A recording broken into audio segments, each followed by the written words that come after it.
ಆತ್ಮೀಯ ಬಂಧುಗಳೇ,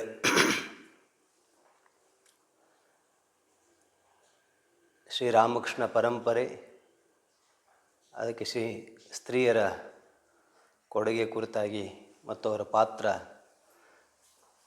ಒಂದಷ್ಟು ಸ್ತ್ರೀಯ ರತ್ನಗಳ ಕುರಿತಾಗಿ ನಾವು ಚಿಂತನೆಯನ್ನು ಮಾಡ್ತಾಯಿದ್ವಿ. ಇವತ್ತಿನಿಂದ ಪ್ರಾರಂಭ ಆಗುವಂಥ ಚಿಂತನೆ ಇದೊಂದು ಅಪರೂಪದ ರತ್ನ. ಕೇವಲ ರಾಮಕೃಷ್ಣ ಪರಂಪರೆಯಲ್ಲ, ಇವತ್ತು ಭಾರತ ಸ್ವಾತಂತ್ರ್ಯಗೊಳ್ಳುವುದರಲ್ಲಿ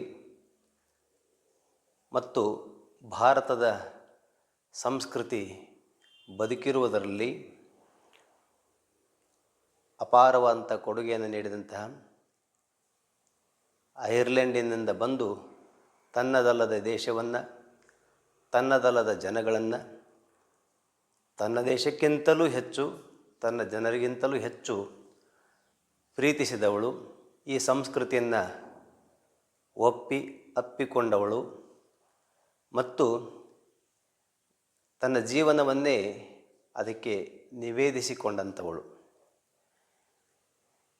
ಸ್ವಾಮಿ ವಿವೇಕಾನಂದರು ಹೇಳುವಂತೆ, ಇಂಗ್ಲೆಂಡಿನಲ್ಲಿ ನನ್ನ ಕಾರ್ಯಗಳಿಗೆ ದೊರೆತ ಅತ್ಯಂತ ಶ್ರೇಷ್ಠ ಪುಷ್ಪ ನಿವೇದಿತೆ ಅಂಥೇಳಿ.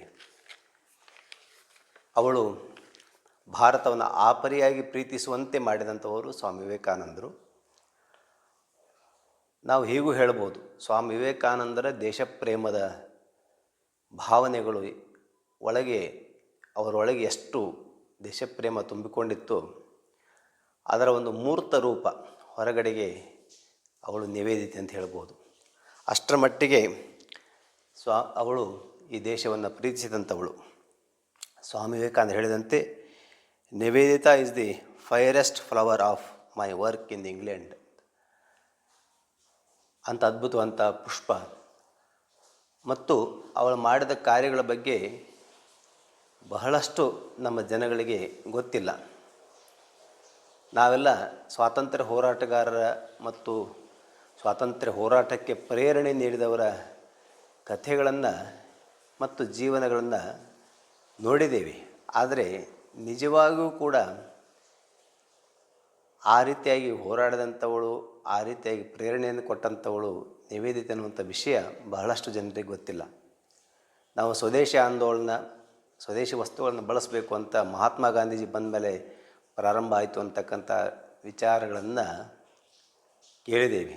ಆದರೆ ಬಹಳಷ್ಟು ಜನರಿಗೆ ಗೊತ್ತಿಲ್ಲ, ಮಹಾತ್ಮ ಗಾಂಧೀಜಿಗಿಂತ ಮೊದಲೇ ಈ ಸ್ವದೇಶಿ ವಸ್ತುಗಳನ್ನು ಬಳಸಬೇಕು ಮತ್ತು ಸ್ವದೇಶಿ ವಸ್ತುಗಳನ್ನು ನಾವೇ ಅದನ್ನು ಉತ್ಪನ್ನ ಮಾಡೋದೇ, ಅಂದರೆ ಪ್ರೊಡಕ್ಷನ್, ಉತ್ಪನ್ನ ಮಾಡೋದು ಹೇಗೆ ಅನ್ನುವಂಥದ್ದನ್ನೆಲ್ಲ ಕಲಿಸಿಕೊಟ್ಟಂಥವಳು ನಿವೇದಿತೆ.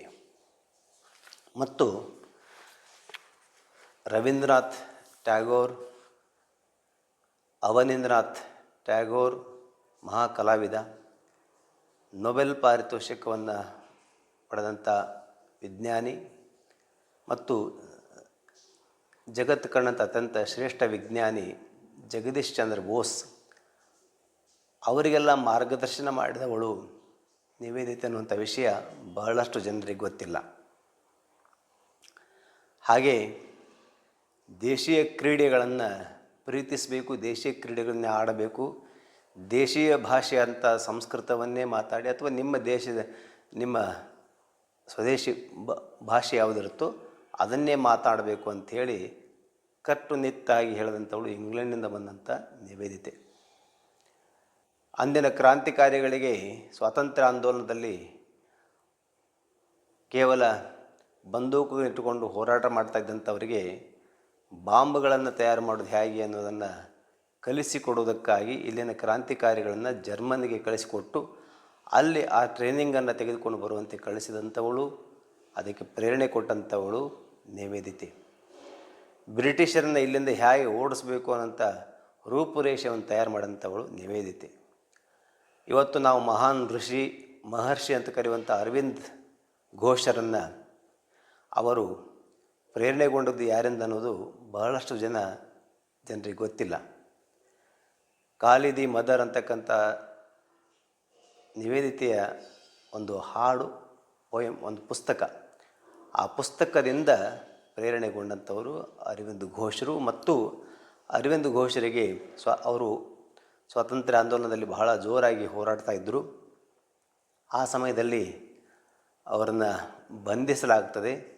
ಮುಂದೆ ಅವರನ್ನು ಅರೆಸ್ಟ್ ಮಾಡೋದಕ್ಕಾಗಿ ಒಂದು ವ್ಯವಸ್ಥೆ ನಡೀತಾ ಸಂದರ್ಭದಲ್ಲಿ ಅವರಿಗೆ ನೀವು ಪಾಂಡಿಚೇರಿಗೆ ಹೋಗಿ ಅಲ್ಲಿ ಅದು ಫ್ರೆಂಚರ ಆಡಳಿತ ಇದೆ ಅಂತ ಹೇಳಿ ಅವರನ್ನು ಅಲ್ಲಿಗೆ ಕಳಿಸಿಕೊಟ್ಟಂಥವಳು ನಿವೇದಿತೆ ಅನ್ನುವಂಥ ವಿಷಯ ಬಹಳಷ್ಟು ಜನರಿಗೆ ಗೊತ್ತಿಲ್ಲ. ಇಂಥ ಅದ್ಭುತ ಕಾರ್ಯಗಳನ್ನೆಲ್ಲ ಮಾಡಿದಂಥ ನಿವೇದಿತೆಯ ಜೀವನವನ್ನು ನಾವು ಇವತ್ತಿನಿಂದ ಪ್ರಾರಂಭ ಮಾಡ್ತಾ ಇದ್ದೀವಿ. ಅವಳು ಹುಟ್ಟಿದ್ದು ಐರ್ಲೆಂಡಿನ ಡರ್ಬನ್ ಅಂತಕ್ಕಂಥ ಒಂದು ಸಿಟಿ. ಅಲ್ಲಿ 1867 ಅಕ್ಟೋಬರ್ 28ರಂದು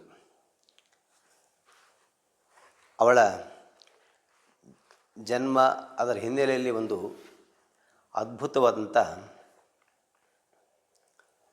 ಹಿನ್ನೆಲೆ ಇದೆ. ಅಂದರೆ ಸಾಮಾನ್ಯ ಹಿನ್ನೆಲೆ ಅಲ್ಲ, ಅದು ಆಧ್ಯಾತ್ಮಿಕ ಹಿನ್ನೆಲೆ. ಅದೇನಂತ ನಾಳೆ ನೋಡೋಣ.